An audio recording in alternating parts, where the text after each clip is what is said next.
I never thought the three most devastating words in the English language would come from my own child's mouth. But there I was, sitting in that lawyer's mahogany-paneled office 3 days after my son's wedding, watching his face drain of all color as the will was read aloud. The trembling in his hands, the way his new wife gripped his arm in panic. This was the moment everything changed. Let me take you back to where this all began, because this story starts with a mother's love that was apparently never enough for the son who had everything. I raised him alone after his father was 7.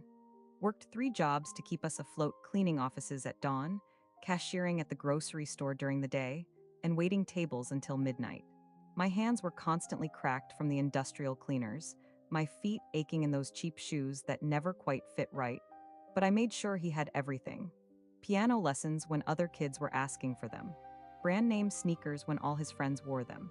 College tuition paid in full so he wouldn't start life buried in debt like I was. I sacrificed everything. My social life, my dating life, my dreams of maybe going back to school myself someday. Everything went to making sure he had opportunities I never did. And it worked. He graduated summa cum laude, got that high-paying job in finance, bought the house in the suburbs with the white picket fence, married a beautiful girl from a good family. Everything I'd dreamed for him. So when he asked me to help with the wedding expenses, of course I said yes. I liquidated my retirement savings, every penny I'd scraped together over 30 years of backbreaking work. $58,000. Gone, just like that, but seeing him happy. That was worth everything to me. The wedding was beautiful. Everything his new wife had dreamed of. The venue with the crystal chandeliers, the flowers that cost more than I used to make in 3 months, the 7-course dinner that left guests raving. I wore the one nice dress I owned, a navy blue number I'd bought for his college graduation 5 years earlier. It was a little tight now, and there was a small stain near the hem that I'd tried to hide with a safety pin, but it was all I had. I felt so proud watching him dance with his bride. My baby boy, all grown up and starting his new life. The sacrifice had been worth it. Every sleepless night, every missed meal, every time I chose his needs over my own, it had all led to this moment. That's when it happened. I was sitting at the family table, nursing a glass of water, couldn't afford wine at those prices, when I overheard his new wife talking to her mother at the next table. "I just don't understand why she had to wear that ratty old dress," she whispered, not quite quietly enough. "And sitting there with her water while everyone else is celebrating. It's embarrassing." My cheeks burned, but I told myself she was just nervous. New family dynamics, wedding stress, I could forgive that. But then my son walked over to their table. "What's wrong, honey?" he asked his wife, following her pointed gaze to where I sat. "Nothing," she said with that fake smile people use when they're about to say something cruel. "I was just telling Mother how quaint your mom is."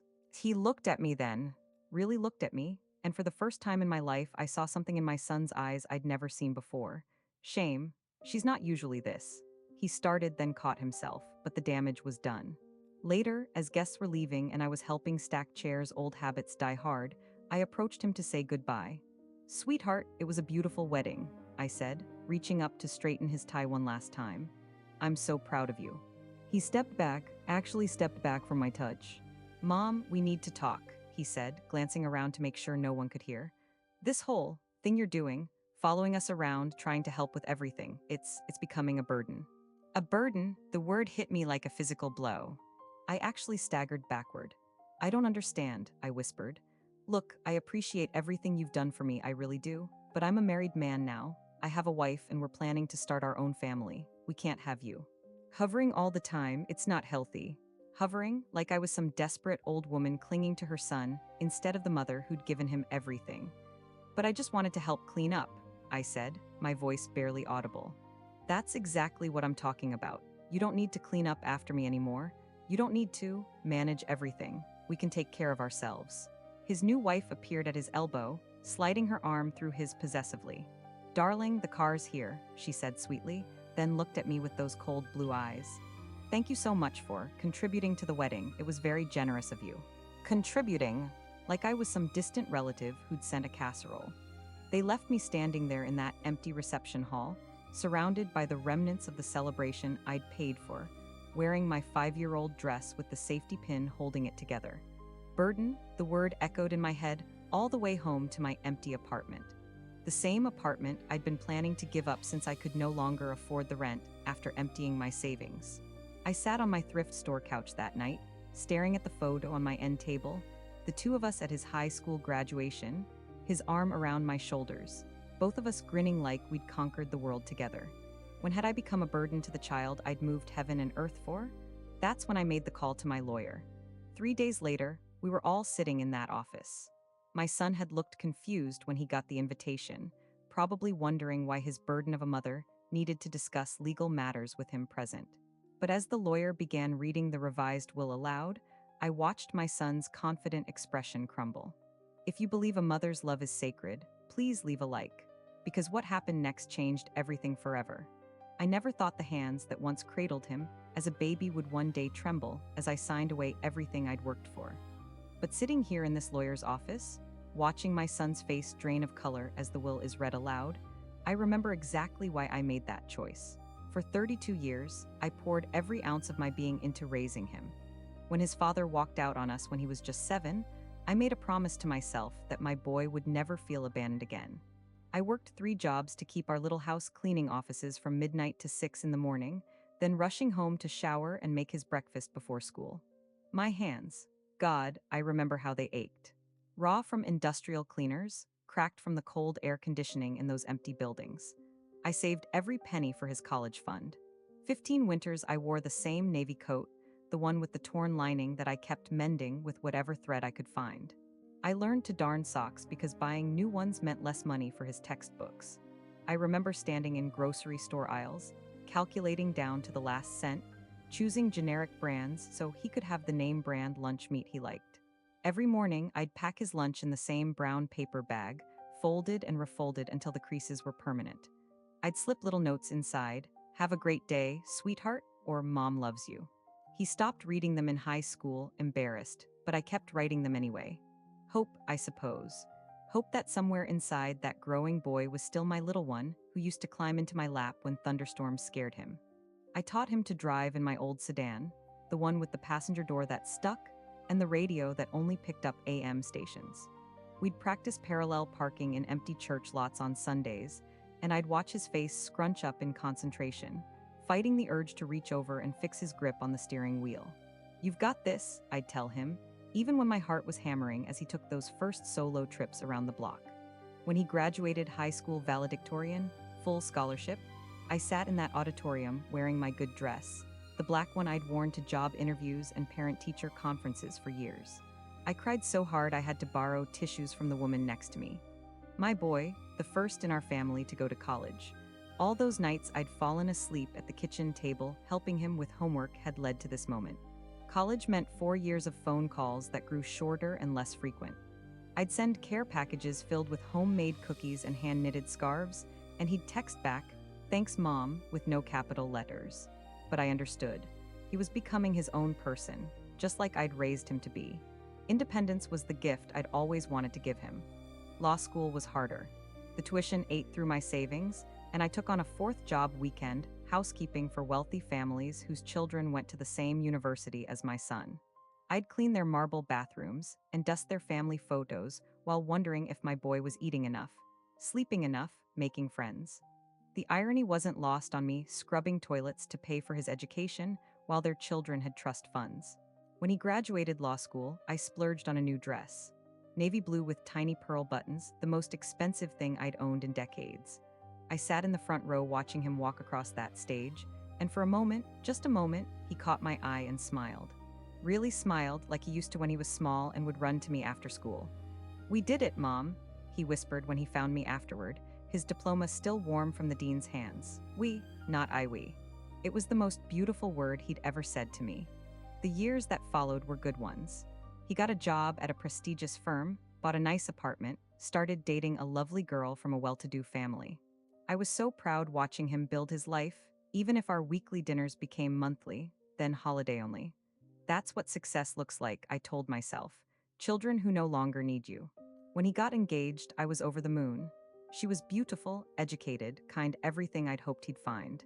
And when they asked me to help pay for the wedding, well, what else was my life savings for? I liquidated everything, my retirement account, the small investment I'd been building, even sold some of my mother's jewelry. $30,000, every cent I had to my name. The wedding was perfect. Elegant flowers, beautiful venue, a band that played until midnight. I wore my navy dress again, the one from his graduation, with a small safety pin where one of the pearl buttons had come loose. I danced with him during the mother-son dance, and for those 3 minutes, I felt like the most important woman in the world. That's when it happened. After the dance, as we stood by the gift table, his new wife's mother made some comment about the cost of everything. How generous her family had been, how much they'd contributed. My son actually laughed, and said, "Well, at least now Mom won't be a financial burden anymore. She gave us everything she had." A burden. 32 years of sacrifice, of choosing his needs over my own, of working my hands raw and my back bent so he could have opportunities I never dreamed of. And I was a burden. I smiled and nodded like a good mother should, but something died inside me that night. Something I didn't even know I'd been carrying. The hope, maybe. The belief that love could bridge any gap, forgive any slight. The next Monday, I called the lawyer. I never thought my own son would humiliate me at his own wedding. But there I was, standing in my navy blue dress, the one I'd saved for 2 years to buy. I'd found it at a discount store, marked down because of a missing button. I'd spent hours searching for a matching pearl button, finally finding one at a thrift shop for 50 cents. The wedding venue was beautiful. Not the grand ballroom his bride's family had originally wanted, but a lovely garden pavilion that fit our budget. Our budget, because I'd paid for everything. The flowers, the catering, the photographer. All of it came from my life savings. Money I'd scraped together working 4 different jobs, including cleaning houses in the wealthy neighborhoods where his bride grew up. I remember standing at the edge of the reception area, watching my son dance with his new wife. She was radiant in her grandmother's vintage gown, a family heirloom worth more than my car. Her parents sat at the head table, politely smiling but clearly disappointed. I could see it in their faces every time they glanced around the modest decorations. I'd been so proud walking down that aisle earlier, escorting my son since his father had passed when he was 12. 20 years of raising him alone, of working nights so I could be home when he got back from school. 20 years of care packages during college, of celebrating his achievements, of being his biggest cheerleader. During dinner, I approached their table with a small gift. It was my mother's pearl necklace, the only valuable thing I owned. I'd wrapped it carefully in tissue paper, planning to give it to his bride as a welcome to our family. Something to show her she was loved, accepted. "Congratulations," I whispered, placing the small package beside her plate. "This was my mother's, I'd love for you to have it." That's when her mother spoke up. She was examining the wedding cake. The simple 2-tier cake I'd ordered from the local bakery, instead of the elaborate 5-tier creation they'd originally discussed. "Well," she said with a tight smile, "I suppose when you're working with limited resources, you have to make compromises." The table went quiet. I felt my cheeks burn, but I tried to smile graciously. This was my son's wedding day. I wouldn't let anything ruin it, but then my son, my boy, looked directly at me with an expression I'd never seen before. Cold, almost ashamed. "You're right," he said, his voice carrying across the suddenly silent table. "When you have to support a financial burden like my mother, you can't afford the finer things in life." The words hit me like a physical blow. Several guests at nearby tables turned to stare. His bride's eyes widened, but she didn't say anything, didn't defend me, just sat there as my son continued. "Maybe now that I'm married," he said, reaching for his wife's hand, "I can finally focus on building something real. Something that matters, my real family." I stood there, still holding my purse, feeling like the ground had opened beneath my feet. 20 years of sacrifice, 20 years of love. And this was how he saw me, a burden? I remembered all those nights I'd worked double shifts at the diner so he could have new school clothes. The times I'd eaten peanut butter sandwiches for dinner so he could have proper meals. The way I'd celebrated when he got into college, even though I knew it would mean taking on a 3rd job to help with expenses. His bride's father cleared his throat uncomfortably. "Perhaps we should." "No, it's fine," my son interrupted, his voice getting louder. "It's actually a relief to finally say it. Do you know what it's like growing up knowing your mother cleans toilets for a living? Having friends ask why she always looks so tired, why her hands are always red and cracked." The humiliation was suffocating. I could feel dozens of eyes on me, could hear the whispered conversations starting at other tables. But what hurt most wasn't the embarrassment. It was seeing this stranger wearing my son's face, saying things that cut deeper than any knife. She worked 4 jobs, he continued, as if I wasn't standing right there. 4 jobs, and we still lived in that tiny apartment with the leaky faucet and the broken air conditioner. Do you know how embarrassing it was bringing friends home to that? I thought about that apartment, how I'd painted every room myself, hung cheerful curtains I'd sewn by hand, how I'd made it warm and welcoming despite our limitations. I thought about the graduation photo on my nightstand, him in his cap and gown, beaming with pride as I hugged him after the ceremony. I used to lie, he said, laughing bitterly, tell people she was sick or traveling for work.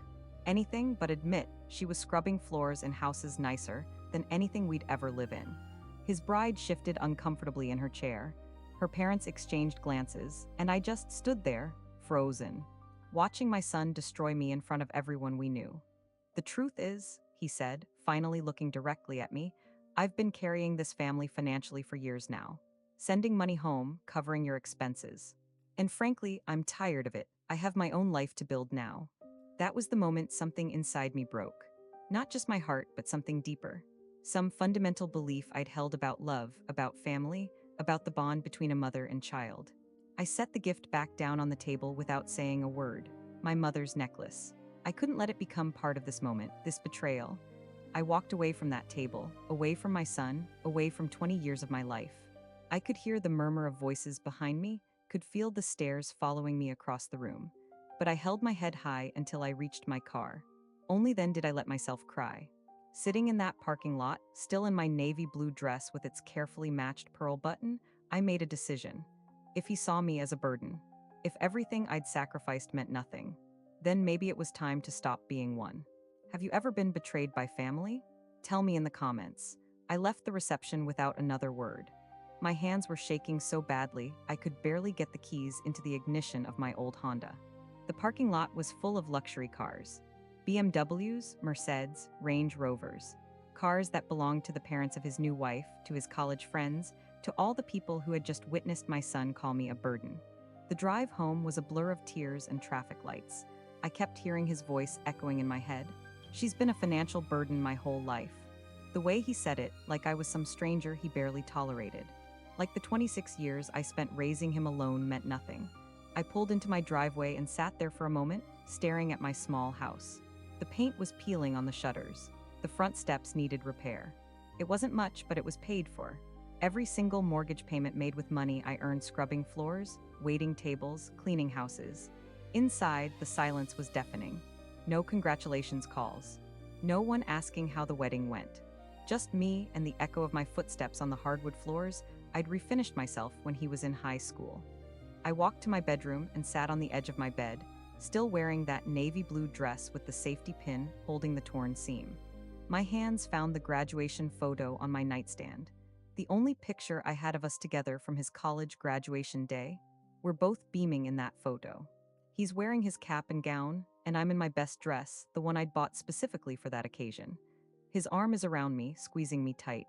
I traced his face with my finger, remembering that day. How proud he looked. How he'd whispered, "Thank you, Mom," in my ear when they called his name. How he'd introduced me to his professors, his friends. "This is my mom," he'd said with such pride. "She made all of this possible." What changed? When did I become someone to be ashamed of? I held that photograph against my chest and let the tears come.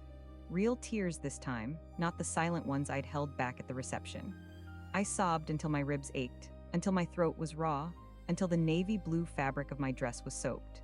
I thought about the little boy who used to crawl into this very bed during thunderstorms, who would wrap his arms around my neck and whisper, "You're my best friend, Mommy," who drew me pictures of us holding hands under rainbow skies, who never went to sleep without saying, "I love you more than all the stars." Where did that little boy go? I looked around my bedroom. At the dresser I'd bought at a garage sale and painted white. At the curtains I'd sewn myself. At the jewelry box that held my mother's pearl necklace, the only valuable thing I owned.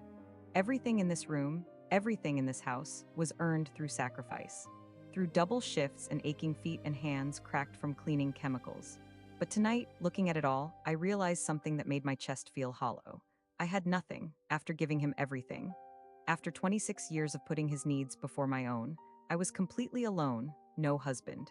He'd left when our son was 2, said being a father was too much responsibility. No other children. I'd wanted more, but there was never enough money, never enough time, never enough of me to go around. No savings. Every dollar I'd ever made went to his future. School supplies, sports equipment, college tuition, books, his apartment, his car repairs, his graduation suit, his wedding. No friends. Who has time for friendships when you're working 4 jobs? I was 62 years old, and I had nothing to show for my life except a son who called me a burden in front of a room full of people. The photograph slipped from my hands and fell to the floor. I stared down at it, at our smiling faces at that moment when we were happy together, when we were a team. I picked it up carefully, smoothing out a small crease that had formed in the corner. Even damaged, I couldn't throw it away. It was all I had left of the son I raised. The son who loved me before the world taught him to be ashamed of where he came from. I walked to my kitchen and sat at the small table where he used to do his homework, where I used to help him with math problems and science projects, where we ate dinner together every night, even when dinner was just peanut butter sandwiches, because it was the end of the month and money was tight.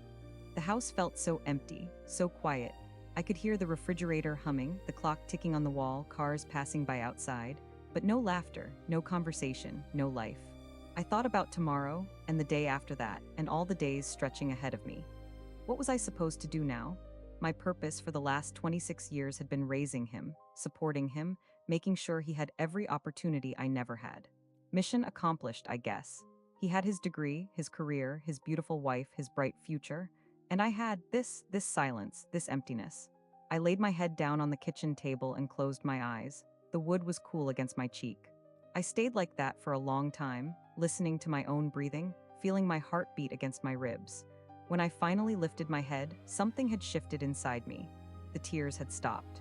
The crushing weight in my chest had transformed into something else, something harder.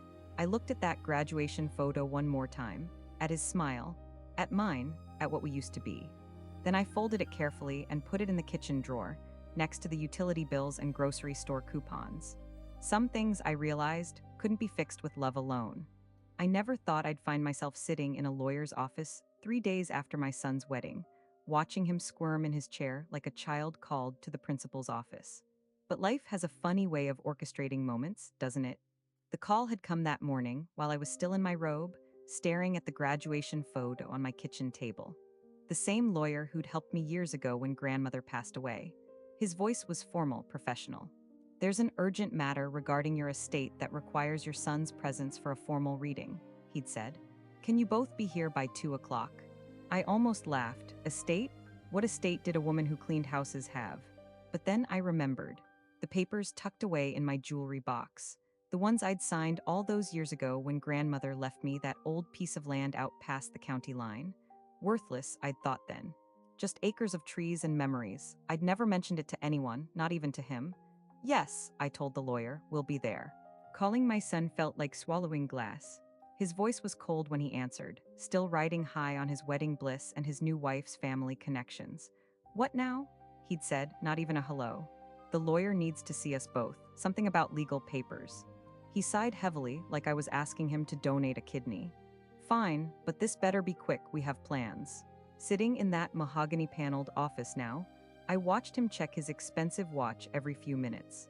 His new wife sat beside him, her designer purse clutched in her manicured hands, looking around the room like she was afraid of catching something. They both looked so inconvenienced. The lawyer cleared his throat and opened a thick folder. "Thank you both for coming. I know this seems sudden, but there are some matters regarding the estate that require immediate attention." My son shifted impatiently. "What estate? My mother doesn't have an estate." The words stung, but I kept my face neutral. Let him talk. The lawyer adjusted his glasses and pulled out a document. "Actually, your mother inherited a significant piece of property from her grandmother several years ago. She's been the sole owner of 47 acres of land in the northern part of the county." I watched my son's face change just slightly, a flicker of interest. 47 acres? His wife whispered, the lawyer nodded. "Prime development land. The county has been expanding rapidly in that direction, and several major corporations have expressed interest in the area for commercial development." Now my son was paying attention. He leaned forward in his chair. "What kind of interest?" The lawyer turned a page. "Well, that's where this gets interesting. Last month, a development company made an offer to purchase the entire tract. The offer was substantial. He paused, looking at me. I nodded for him to continue. The offer was for $8 million. The silence in that room was deafening. I watched the color drain from my son's face, literally drain away until he looked like he'd seen a ghost. His wife's mouth fell open, her expensive purse sliding off her lap onto the floor. 2.8 million? My son's voice cracked like he was 13 again. The lawyer nodded calmly. The land has appreciated significantly due to the new interstate expansion and the tech companies moving into the area.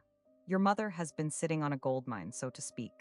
My son stared at me with wide eyes. You never said. You never asked, I said quietly. His wife grabbed his arm. Honey, this is incredible. We could pay off the wedding, the house, everything. The lawyer cleared his throat again. Well, that brings us to why we're here today. Your mother called me yesterday morning to make some changes to her will. I watched my son's face go from pale to ashen. Changes. The lawyer opened another document. Yes, she's decided to revise the beneficiary designations on both the property and the development offer. My son's hands were actually shaking now. What kind of changes? I took a deep breath. I've decided to donate the entire amount to charity. The words hung in the air like a bomb waiting to explode. My son shot to his feet. What? You can't, that's our inheritance. Your inheritance? I stood up too, surprised by the steadiness in my own voice. 3 days ago, you called me a financial burden in front of a room full of people. You told everyone how embarrassed you were of me. His wife was frantically shaking her head. She didn't mean it like that. You know how weddings are, everyone's emotional. I meant every word, I said, looking directly at my son. For 25 years, I worked 4 jobs to give you everything. I cleaned the houses of families whose children went to school with you. I served food to people who looked right through me. I wore the same dress to every important event in your life because I spent my clothing money on yours. My son's face was white as paper now. Mom, please. I gave you everything I had, I continued. My youth, my health, my dreams, my savings, everything. And you repaid me by calling me a burden. The lawyer was quietly organizing papers, pretending not to listen to our family drama unfold. The Children's Hospital Foundation will receive the full amount, I said. They help kids whose parents work multiple jobs just to keep food on the table. Kids whose parents are called burdens by a society that needs them but doesn't want to see them. My son sank back into his chair like his legs had given out. You can't do this. That money, it's family money. Family takes care of family, I said. You made it very clear at your wedding that I'm not family, I'm a burden. His wife was crying now, ugly tears that smeared her perfect makeup. Please, we didn't know if we'd known about the money. If you'd known about the money, what? You would have been nicer to me. You would have pretended to love me. The truth of it settled over the room like dust. I picked up my purse and walked toward the door. The papers are signed, it's done. Mom, wait, my son's voice cracked completely. Please, we can talk about this. I'm sorry, I'm so sorry. I turned back to look at him one last time. Really look at him. The man I'd raised, who I'd sacrificed everything for, who'd grown into someone who could look at his own mother and see only shame. I'm sorry too, I said. I'm sorry it took me this long to realize that the only burden in this room was my expectation that you'd grown into someone worthy of my sacrifice. I walked out of that office with my head held higher than it had been in years. Sometimes the universe has a way of showing us exactly who we're dealing with, doesn't it? Sometimes it takes us right to the edge of giving everything away to realize what we're really worth. I wonder where my voice is reaching. Tell me your city and country below. The lawyer continued reading, his voice steady and professional as my son's face drained of all color. The will was crystal clear.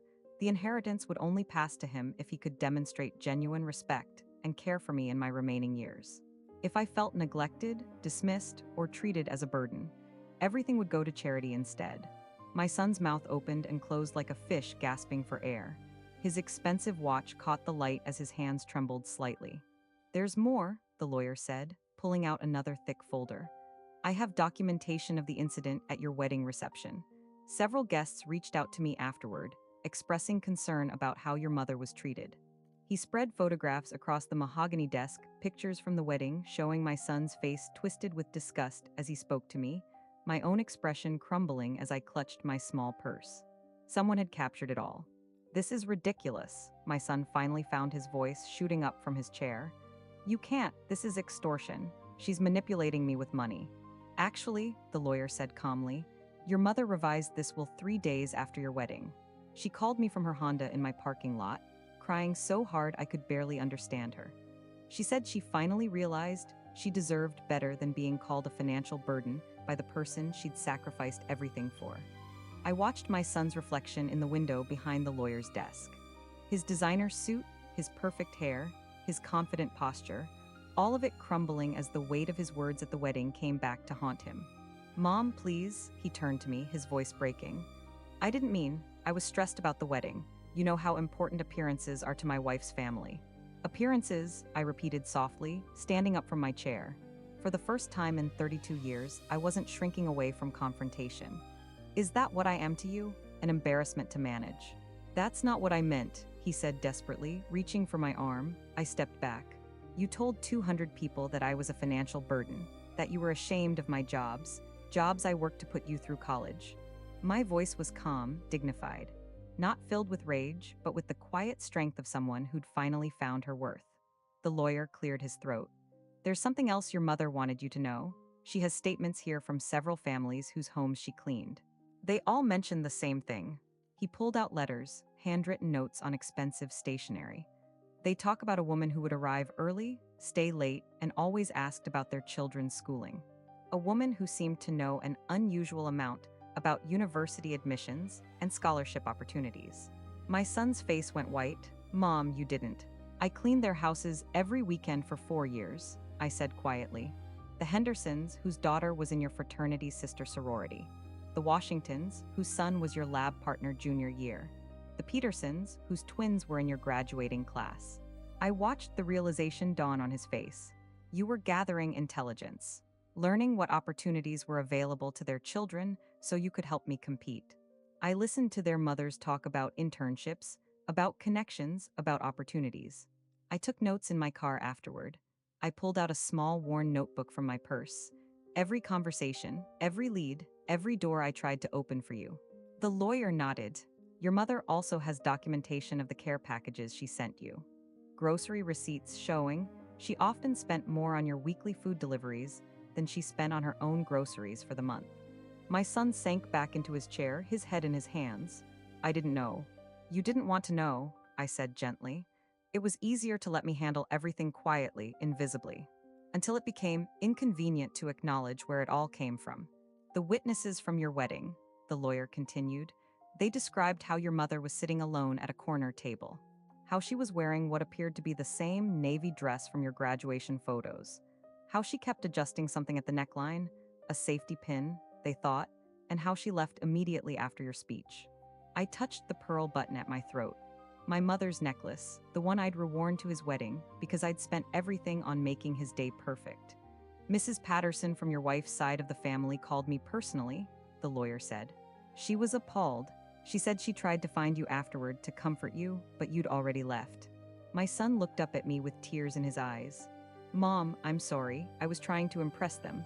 I thought if I distanced myself from the struggles, from me, I finished for him. The silence in the room was deafening. Through the tall windows, I could see people walking by on the street below, living their lives, carrying their own burdens and joys. For 32 years, I said finally, I believed my value came from what I could give you, how much I could sacrifice, how invisible I could make my own needs. I picked up my purse, the same small black one I'd carried to his wedding. But your words that night taught me something precious, that I deserved better than being seen as a burden by the person I loved most. You're not a burden, he whispered. No, I agreed, I'm not. But it took you calling me, one in front of 200 people, for me to finally believe it. I turned to the lawyer. The charity donations, when do they take effect? Immediately, if that's still your wish. My son stood up abruptly.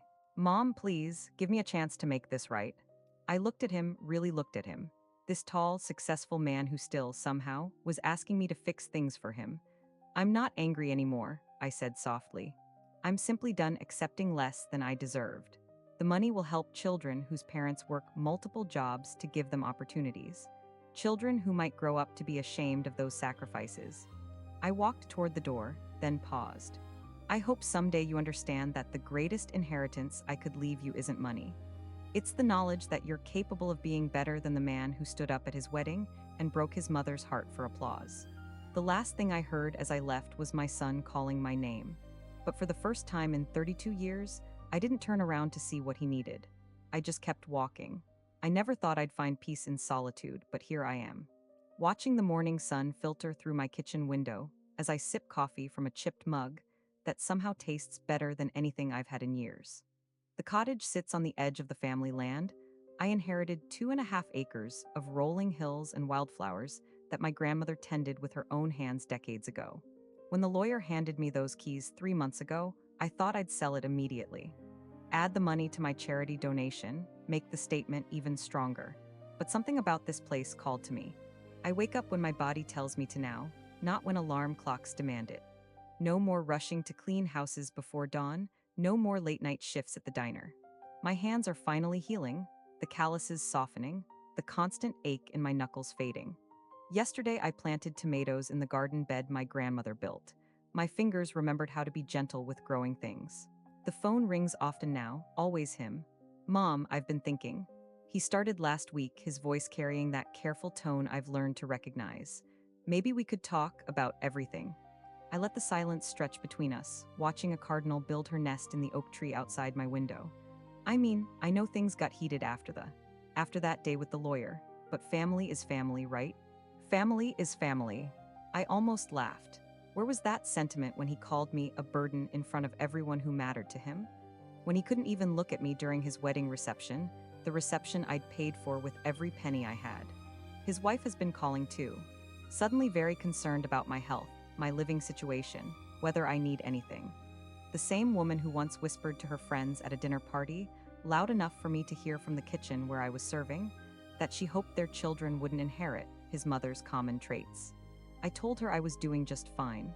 The truth is, I am fine, better than fine. For the first time in decades, I'm discovering who I am when I'm not defined by what I can give, what I can sacrifice, how much I can endure. I've started volunteering at the Women's Center downtown. 3 days a week, I sit with mothers who are where I was 20 years ago, working themselves to exhaustion, giving everything to children who take it for granted, believing their worth is measured only by their usefulness. Last Tuesday, a young woman named, well, let's call her Sarah, broke down crying in my office. Her teenage daughter had screamed at her for being embarrassing, for not having the right clothes, the right car, the right job to impress her friends. I work 60 hours a week, she sobbed. I've given her everything, why isn't it enough? I handed her tissues and told her something I wish someone had told me years ago. Your love is not a transaction. Your worth is not determined by their gratitude. You are not required to shrink yourself to make others comfortable. I shared my story, not all of it, but enough. The wedding, the humiliation, the moment I realized I had literally nothing left because I'd given it all away. The inheritance I chose to donate rather than reward cruelty. Her eyes widened. You gave away millions. I gave away the chance to enable someone who didn't value what I'd already given, I corrected. There's a difference. She left that day walking straighter. I see that happen more often now, women realizing they have choices they didn't know existed. The garden teaches me things too. How some plants need space to thrive. How pruning isn't punishment, it's necessary for healthy growth. How the most beautiful flowers often bloom after the harshest winters. I found my grandmother's journal in the cottage attic last month. Pages and pages of her thoughts about this land, about raising children, about love and disappointment and resilience. One entry made me cry. Gave too much of myself again today. When will I learn that pouring from an empty cup helps no one? Must remember teaching them to value me starts with me valuing myself. She was 35 when she wrote that. I'm 62, and I'm just learning the lesson. My son drove out here yesterday, unannounced, of course.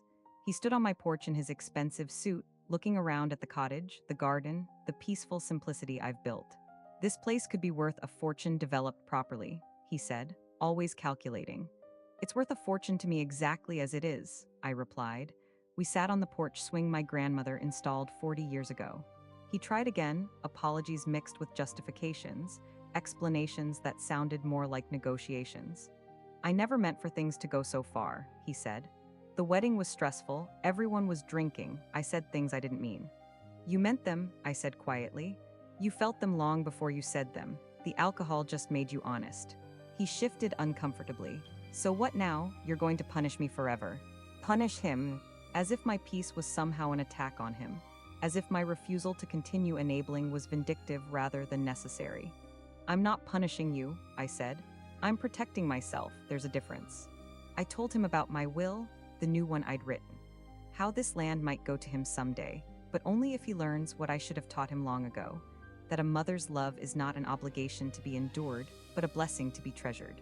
And if I never learn that lesson, he asked, something sharp in his voice, then there are many charities that will honor what I've built here, I said simply. He left angry. I watched his expensive car disappear down the dirt road and felt nothing, no guilt, no second guessing, just the quiet certainty that I'd made the right choice. The cardinal finished her nest this morning. She's sitting on 3 perfect blue eggs now, patient and protective. She doesn't question whether she deserves the safety she's built. She doesn't apologize for taking up space in the tree. I'm learning to be like that cardinal. Present, purposeful, unashamed of my needs. If this story touched you, if you've ever felt like you've given everything and received only criticism in return, please know this. You are not a burden. Your love has value even when it's not properly valued.